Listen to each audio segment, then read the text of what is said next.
एक समय की बात है, एक जंगल के किनारे एक गांव बसा था।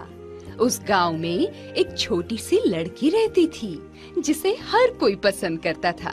उसकी दादी दूसरे गांव में रहती थी जो उसे बेहद प्यार करती थी। उसके जन्मदिन पर उसकी दादी ने लाल वेलवेट का एक सुंदर फ्रॉक दिया था जिसके साथ एक हुड भी लगा था। उस सुंदर फ्रॉक को पहनकर वो लड़की बहुत गर्व के साथ सड़क पर चलती थी। जो भी उसके हुड लगे फ्रॉक को देखता उसकी प्रशंसा करता, इसलिए सबने उसका नाम लिटिल रेड राइडिंग हुड रख दिया। एक दिन उसकी दादी माँ बहुत बीमार हो गई, इसलिए लिटिल रेड राइडिंग हुड की माँ ने उसे दादी की सेवा करने के लिए भेजना चाहा। लो, ये टोकरी पकड़ो, इसमें तुम्हारी दादी माँ के लिए खाना है। और सुनो, संभल कर जाना, रास्ते में किसी अजनबी से बातचीत मत करना। अपनी माँ से विदा लेकर लिटिल रेड राइडिंग हुड अपनी दादी के घर की ओर चल पड़ी। रास्ते में था एक जंगल। वो अभी जंगल में कुछ ही दूर गई थी कि उस पर एक दुष्ट भेड़िए की नजर पड़ गई। उसे अकेला देखकर भेड़िए के दिमाग में उसे खाने की योजना बन गई।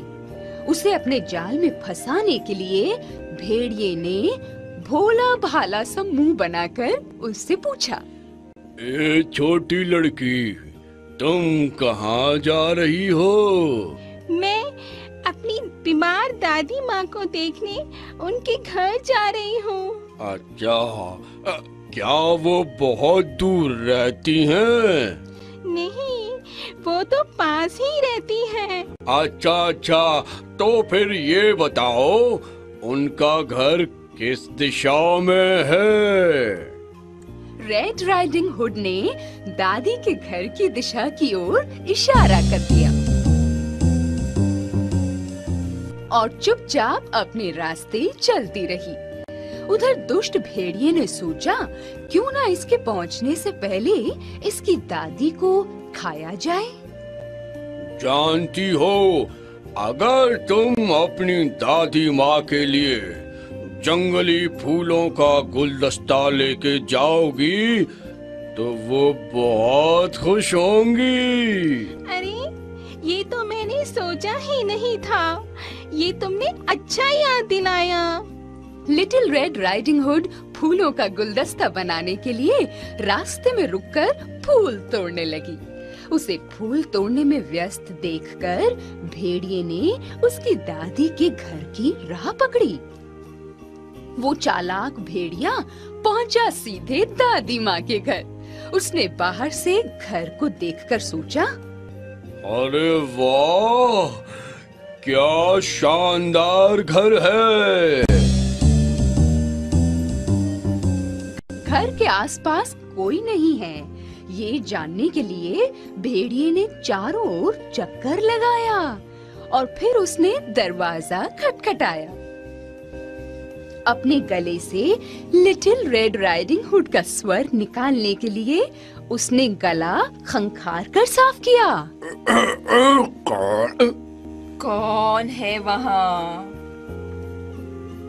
मैं हूँ दादी माँ, आपकी पोती। वो बूढ़ी महिला उठकर आई और उसने दरवाजा खोल दिया। भेड़िए को इसी पल का इंतजार था। उसने झट उछलकर दादी माँ पर हमला कर दिया। दादी माँ के कपड़ों को पहनकर भेड़िए ने अपनी वेशभूषा बिल्कुल दादी माँ की तरह बना ली। दरवाजा खुला छोड़कर वो दादी माँ के बिस्तर पर रजाई गर्दन तक ओढ़कर लेट गया।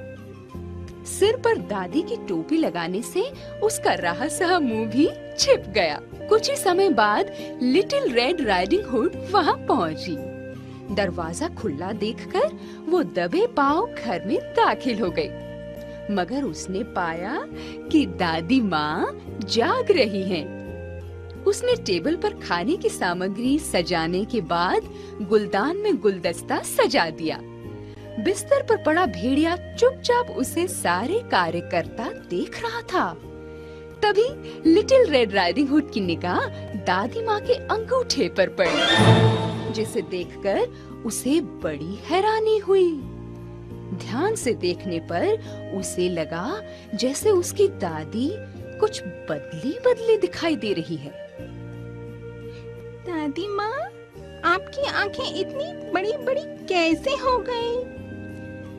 तुम्हारा सुंदर चेहरा देखने के लिए मेरी बिट्टो। दादी माँ, तुम्हारी नाक इतनी फूली हुई कैसे दिख रही है? मैंने दवाई नहीं खाई थी, इसीलिए। तुम जो दवाई लाई हो उसे खाऊंगी तो ठीक हो जाऊंगी।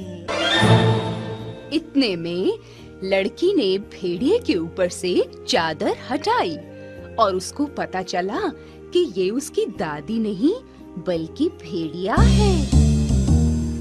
वो अपनी जान बचाने के लिए शोर मचाती हुई बाहर भागी।